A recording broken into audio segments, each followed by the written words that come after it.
Good morning and welcome to, this is volume 2, issue 1 of Coffee with Ciara. Very exciting.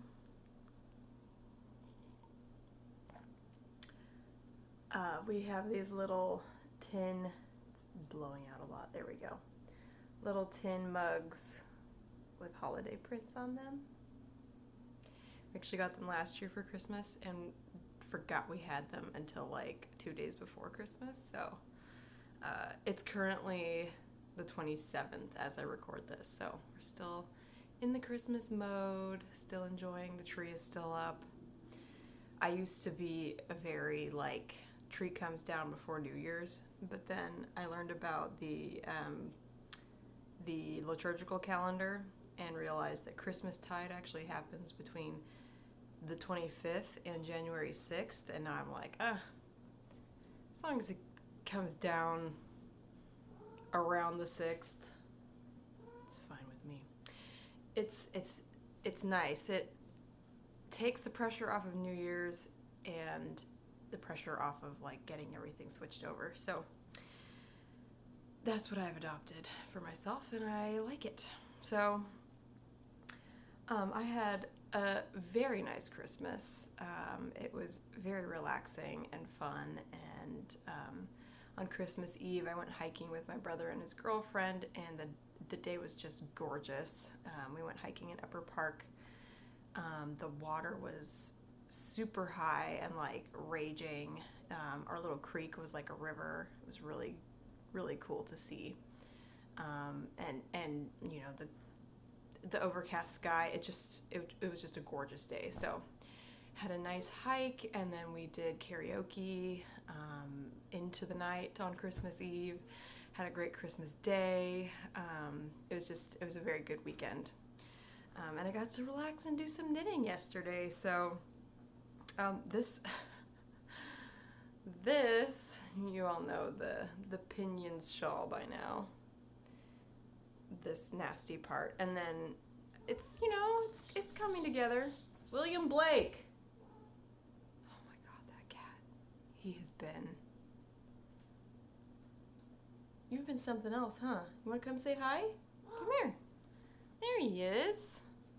There he is. Hi. He's the worst. So I've added some more interesting colors with all my fun little stitch patterns. This one's really fun. It's blowing out. It's a neon orange. But anyway, it's about half, a little over half. So it'll be a nice big tube scarf. That's been fun. I just got the next clue today, so probably we'll work on that some more. And then I started. There's a tradition in the knitting community to do a Christmas Eve cast on. I cast it on a day or two early because that's when my time off started. Now he's going to scratch his little scratcher. But I wanted to make myself some mittens. So this is the back. This is where the thumb gusset is, and I'm going to pop a little thumb out there. It's got a cool cuff. And there's the little Dala horse. So it's like a traditional Norwegian pattern with some really fun yarn. The white, here I'll show you. Oh my God, that cat. I don't know what has gotten into him. I'll stop yelling on camera though, because it's annoying to everybody.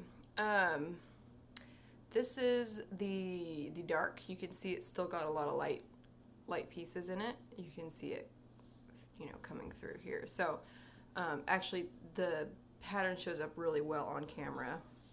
It's a little more obscure. Oh my God.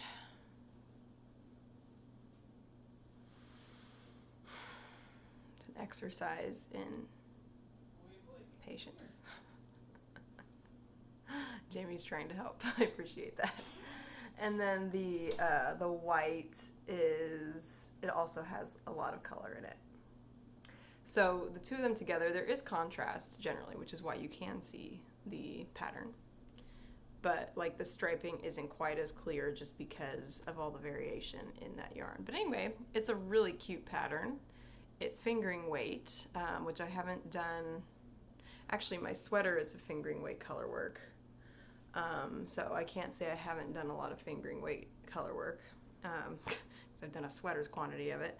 But I don't do it often, and it's much nicer to do on a small project. So that's the latest on the knitting. I actually have another piece started. I think last time I mentioned the Snow Goose Festival. Maybe. I've had this frame since my time in Santa Cruz. I picked it up at York Framing Gallery when I worked there. It's gorgeous. I've been hanging on to it forever. And I had a vision of like a cowboys and aliens kind of scene with like a really stormy Colorado background, but I think it is also perfect for this. So this is a watercolor of some California wetlands. It's about halfway, so I've got to add a little more definition to the clouds and the reeds and everything, and then I'm going to put a paper heron in flight on this one. I don't remember if I mentioned, it feels like it's been ages since my last video, but I don't remember if I showed you the other work in progress. I think I showed it in at least the email, but that one's also going to have a heron on it, and that's my other piece that I'm submitting to the Snow Goose Festival juried exhibition, so we'll see. That's the latest for me as far as like projects. I've been doing a ton of planning and prepping for the new year. There's this weight loss coaching program I'm in that's doing a free U of 2022, actually on the day that this comes out, which is like a day-long goal-setting workshop. So it's my love language right there. I'm very excited about it. And, you know, I've pretty much already got all my plans in place, but we're going to get some fun worksheets and things. And I just love that program. So it's called No BS, in case you're curious about it. Yeah, so that's what's been going on around here. I've got another short week of work ahead of me, and yeah, Jamie's off all week, so it'll be nice. It'll be a good week. I've mentioned before, I really like the week between Christmas and New Year's. It feels like time to take a breath. And all the big events are out of the way. New Year's is a fun holiday, but it feels like a throwaway holiday to me. There's like, I mean, you just stay up and drink, so it's pretty low pressure. Obviously, like, you can get really into it with the dress and everything, and actually, I do have a dress that I need to alter. It was one of the first few dresses I've made, and I think my skills have definitely up-leveled since then, so I need to like take it in and make some adjustments, but I'll probably wear that, and we're trying to figure out what we're going to do, but it'll be fun. It'll be, whatever we do will be an appropriate way to usher in the new year.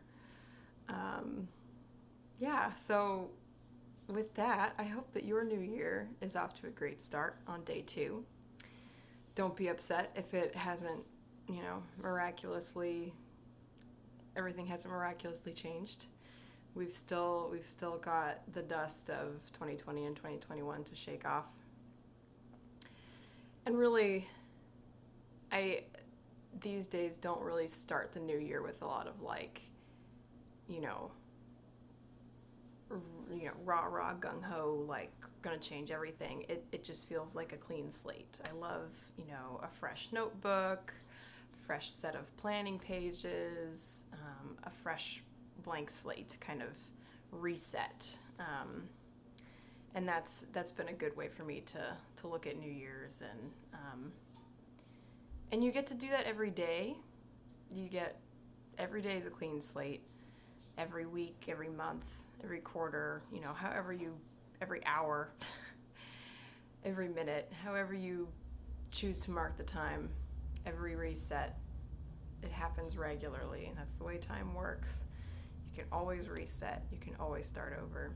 And you always get a do-over.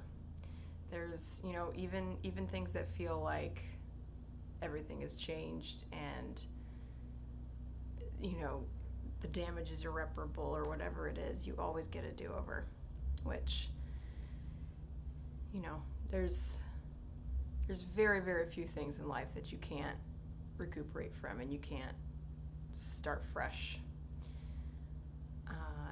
And so with that, I hope that you have a great rest of your Sunday, a great rest of your week, and here's to 2022. Bye.